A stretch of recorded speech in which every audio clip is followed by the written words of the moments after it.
Hola, mi nombre es Maite Cañate Barreneche, soy tu docente de Derecho Laboral Individual.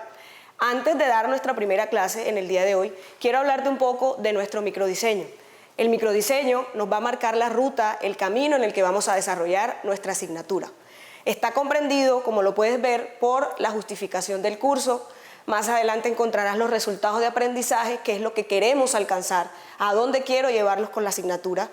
Luego vas a encontrar las evidencias de resultado, más adelante vas a encontrar el contenido teórico práctico, que es donde están las unidades que veremos semana a semana hasta llegar a la semana 16.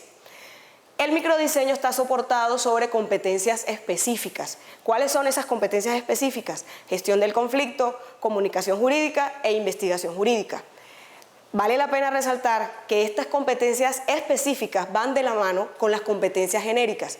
¿Cuáles son esas competencias genéricas? Comunicación escrita, lectura crítica, razonamiento cuantitativo y competencias ciudadanas. Para alcanzar los resultados de aprendizaje necesitamos, sin duda alguna, desarrollar todas estas competencias. ¿Qué son las competencias? Son las habilidades que pretendo que ustedes, a medida que vayan transcurriendo la semana de nuestra cátedra, las vayan avanzando, las vayan desarrollando durante todo el curso.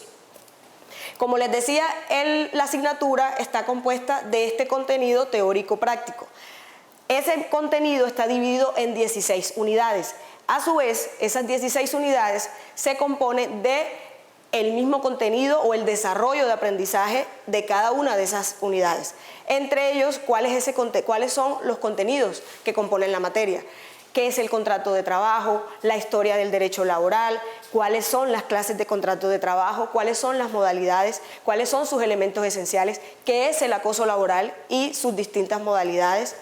También, y de suma importancia mencionarlo, cuáles son las modalidades de contrato de trabajo no presenciales que nos ha traído el uso de las TIC y luego de la pandemia el auge que han tenido estas modalidades, entre ellas el teletrabajo, el trabajo en casa y el trabajo remoto.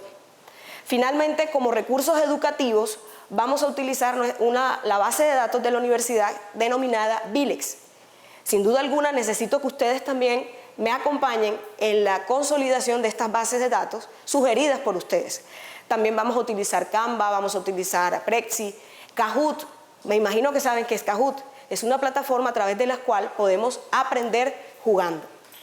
Para continuar con la explicación de nuestro microdiseño, iniciemos con la primera clase, la historia del derecho laboral. ¿Te has preguntado alguna vez cuál es nuestro referente histórico? ¿Por qué nace el derecho laboral? ¿Para qué nace el derecho laboral? Lo primero que debemos mencionar es lo siguiente: el derecho laboral es el conjunto de normas que regula la prestación personal del servicio subordinado de una persona a otra para recibir una contraprestación o una remuneración a cambio de esa prestación personal del servicio.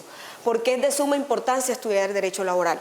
Si nos vamos a nuestra Constitución Política de Colombia, desde el preámbulo de la Constitución se está mencionando el trabajo como uno de los valores fundantes de nuestro Estado Social de Derecho.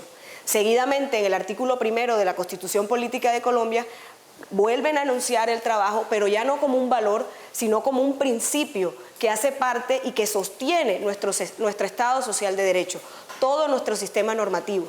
De hecho, debe ser una de las garantías o uno de los derechos por los que debe propender nuestro Estado Social de Derecho. Garantizarlo, protegerlo en la mayor medida posible.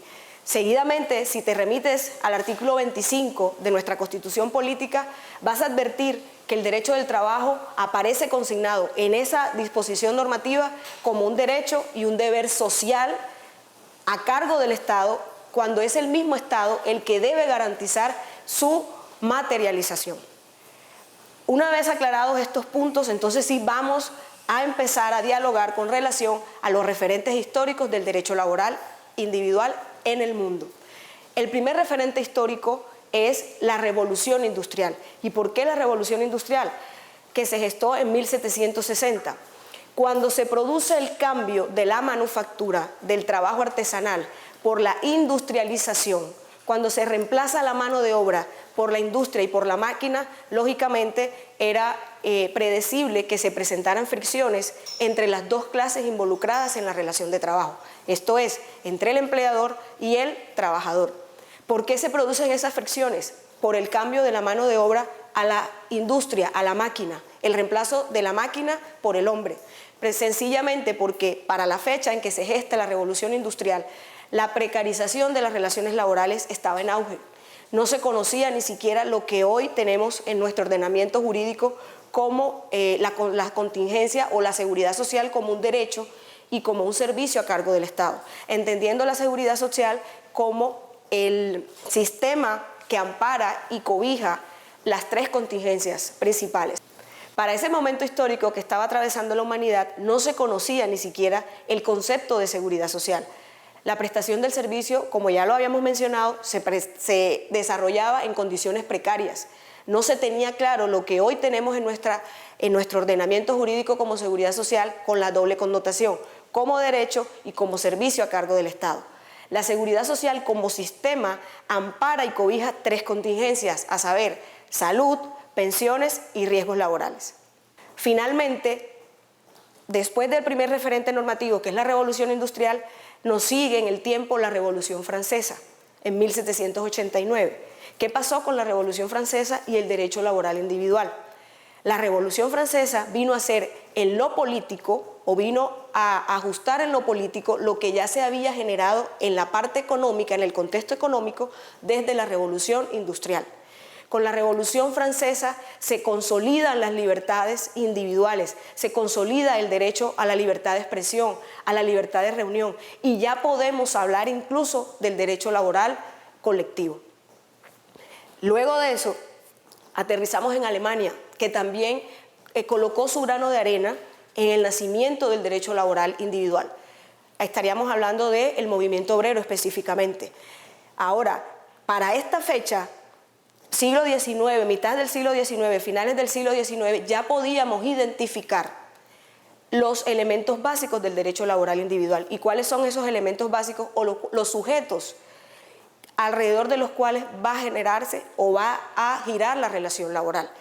Precisamente son el empleador y el trabajador, la empresa y el trabajador, y la empresa y el sindicato. Estos son los elementos principales o los sujetos principales sobre los cuales va a girar la relación de trabajo. Si nos regresamos a nuestro país, tenemos que referirnos a varias épocas en las cuales se fue gestando lo que hoy conocemos como el derecho laboral individual. Vamos a empezar por la época de la colonia, la época de la conquista.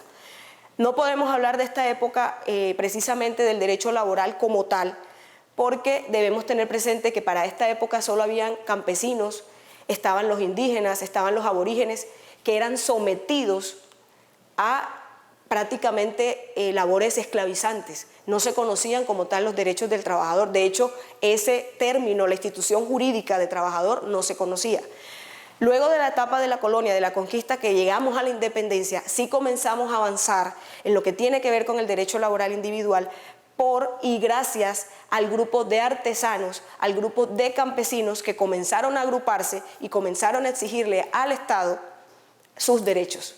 Es desde ahí, para nuestro país, donde arranca el origen o la génesis del derecho laboral individual. De esa manera quiero invitarte a que continuemos este camino con fundamento en nuestro microdiseño para que llevemos al feliz término la asignatura, para que al final puedas distinguir lo que es un contrato de trabajo a término indefinido y lo que es un contrato de trabajo de cuya modalidad no es presencial, por ejemplo, el teletrabajo, para que puedas diferenciar qué es y cuáles son las modalidades del acoso laboral, a quién debe dirigirse el trabajador cuando siente que está siendo acosado por su empleador o incluso entre compañeros. Quiero también invitarte a que continuemos este curso para que aprendas al final del curso a liquidar prestaciones sociales, a que tú puedas decirle a ese trabajador cuánto se le adeuda por cesantías, por primas de servicios, por vacaciones.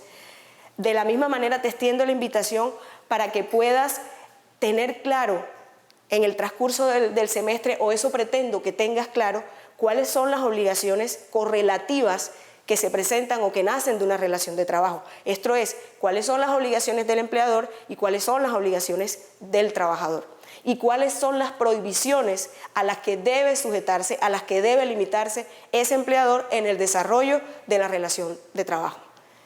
Siendo así, Hasta acá llega nuestra clase, te extiendo otra vez la invitación para que continuemos y llevemos a feliz término esta asignatura.